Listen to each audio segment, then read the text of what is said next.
On ne pourra probablement jamais voyager d'étoile en étoile en respectant strictement les règles. Et par respecter les règles, j'entends suivre les lois de la physique telles que nous les comprenons aujourd'hui. Tricher reviendrait à utiliser une sorte de code secret. La question est donc la suivante. De tels raccourcis existent-ils? En quelque sorte, oui. L'un d'eux est le moteur à distorsion, une technologie censée concrétiser le voyage interstellaire. Mais sur quel principe repose-t-elle?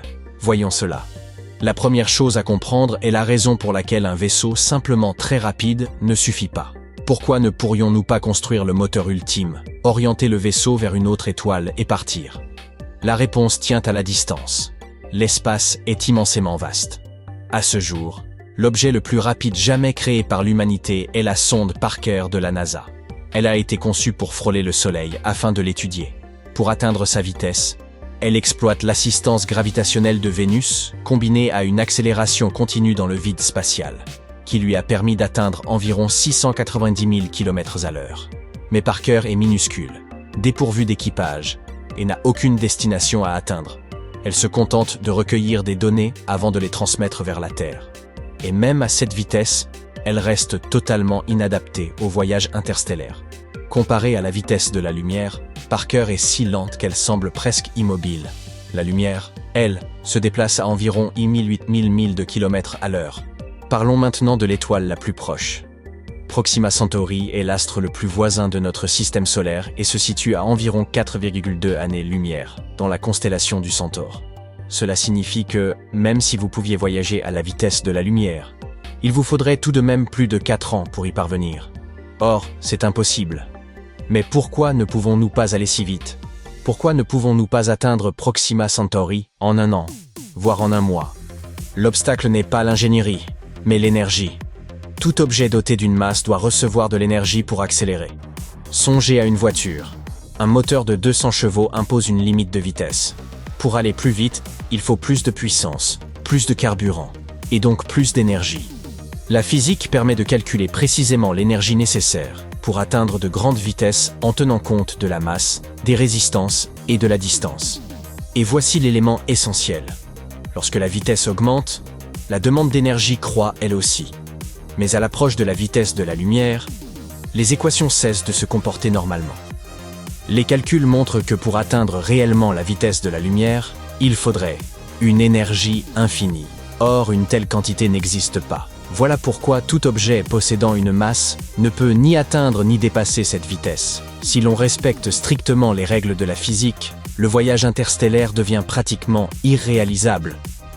Certes, on pourrait imaginer un vaisseau colossal que l'on laisserait dériver dans l'espace durant des dizaines de milliers d'années, mais une telle entreprise serait dangereuse, coûteuse et peu pratique. C'est pour cette raison que des physiciens ont commencé à chercher des raccourcis. L'un d'eux est le moteur à distorsion. Il ne propulse pas un vaisseau à travers l'espace plus vite que la lumière. Il agit plutôt sur l'espace lui-même. Cette idée fut proposée en 1994 par le physicien Miguel Alcubierre. Son modèle montrait que, mathématiquement, il serait possible de déformer l'espace-temps d'une manière très particulière, en créant une bulle autour d'un vaisseau. L'espace-temps situé devant se contracterait, tandis que celui situé derrière se dilaterait, le vaisseau demeurant paisiblement au centre. Du point de vue de l'équipage, il n'avancerait pas plus vite que la lumière, mais pour un observateur extérieur, la bulle franchirait d'immenses distances en très peu de temps. Si cela paraît déroutant, imaginez que vous tiriez brusquement une nappe sous une table. Si le geste est rapide, les assiettes restent presque immobiles. Les assiettes représenteraient alors le vaisseau spatial, la nappe l'espace-temps, et la table un point lointain d'une autre galaxie que l'on souhaite atteindre. Le vaisseau ne glisse donc pas dans l'espace. C'est l'espace qui se déplace sous lui. On peut aussi imaginer que vous vous teniez sur un escalator en mouvement. Soudain, vous sautez et vous agrippez à une barre au plafond. L'escalator continue de défiler sous vos pieds. Puis vous lâchez la barre et atterrissez sur une marche différente, qui se trouvait auparavant loin devant vous. Pendant que vous étiez suspendu, l'espace représenté par l'escalator s'est déplacé. Le moteur à distorsion repose sur un principe analogue. À l'intérieur de la bulle, on ne ressentirait pas d'accélération, tandis qu'à l'extérieur, l'espace-temps lui-même serait déformé. L'idée paraît séduisante, mais elle se heurte à un problème, l'énergie négative. L'énergie négative n'est pas simplement une énergie moindre. Il s'agit d'une forme d'énergie qui se comporte à l'opposé de l'énergie ordinaire. Pour l'expliquer, il faut évoquer ce que l'on appelle l'effet Casimir. Imaginez deux plaques métalliques placées face à face dans le vide. Elles ne sont pas chargées, mais restent conductrices. Aucune force visible n'agit sur elles, et pourtant une force négative les attire lentement l'une vers l'autre. Comment cela se peut-il? Les plaques se trouvent dans le vide. Rien ne les pousse ensemble et aucune énergie classique n'intervient. Elles sont totalement inertes. Cependant, entre elles, des fluctuations quantiques produisent une pression qui les rapproche peu à peu. Inutile de nous perdre dans les profondeurs de la physique quantique, au risque d'y laisser notre lucidité. L'essentiel est le suivant. La pression exercée sur ces plaques ne provient pas d'une énergie ordinaire, mais d'une énergie négative. De surcroît, cette action s'exerce directement sur l'espace lui-même. L'énergie classique met les objets en mouvement dans le vide. L'énergie négative, elle, tend à comprimer le vide lui-même. L'effet Casimir démontre donc que l'énergie négative existe, mais seulement à une échelle microscopique. Nous savons la mesurer, mais nous sommes incapables de la stocker, de l'amplifier ou de l'exploiter. Or, un moteur à distorsion exigerait des quantités inimaginables de cette énergie, suffisamment pour comprimer et étirer l'espace-temps autour d'un vaisseau entier. À l'heure actuelle, nous ignorons totalement comment produire une telle quantité d'énergie négative, en admettant même que ce soit possible. C'est pourquoi un moteur à distorsion fondé sur cette énergie demeure irréalisable. Mais alors, pourquoi certains chercheurs ont-ils récemment affirmé que le voyage interstellaire pourrait devenir envisageable? Parce qu'un nouveau modèle de moteur à distorsion a été proposé qui ne nécessiterait aucune énergie négative. À l'aide de calculs complexes, on a montré qu'un effet comparable pourrait peut-être être obtenu en employant uniquement une énergie positive ordinaire et les lois classiques de la physique. Voici une simple analogie. Imaginez que vous deviez soulever une maison à l'aide d'une grue pesant 1 milliard de tonnes. C'est l'image du moteur à distorsion classique fondé sur l'énergie négative, théoriquement envisageable, mais totalement irréaliste.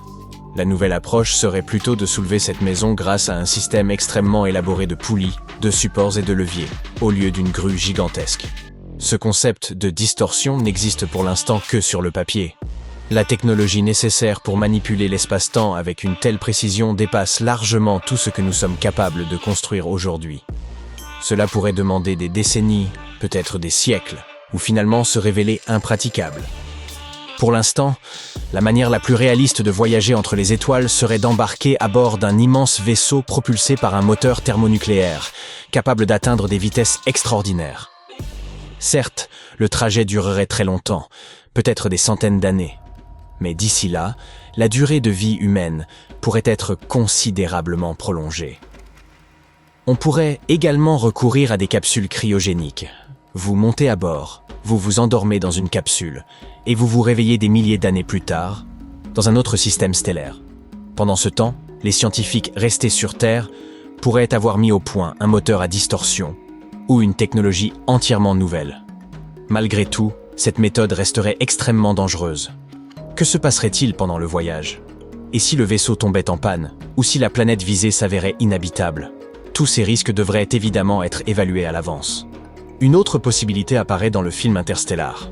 Vous vous souvenez sans doute de la manière dont les personnages atteignent une autre galaxie. Ils empruntent un trou de verre, c'est-à-dire un tunnel reliant deux points très éloignés de l'univers. Attendre simplement qu'un tel passage apparaisse quelque part ne constitue évidemment pas un véritable plan. Mais tenter d'en créer un nous-mêmes, qui sait, d'ici quelques siècles, des technologies de ce genre pourraient bien exister. Quoi qu'il en soit, tout cela n'arrivera pas de sitôt. Pour l'instant, il est plus sage de profiter des voyages non pas entre les étoiles, mais entre les villes, les pays et les continents. Heureusement, pour ces déplacements-là, nous disposons déjà de la technologie.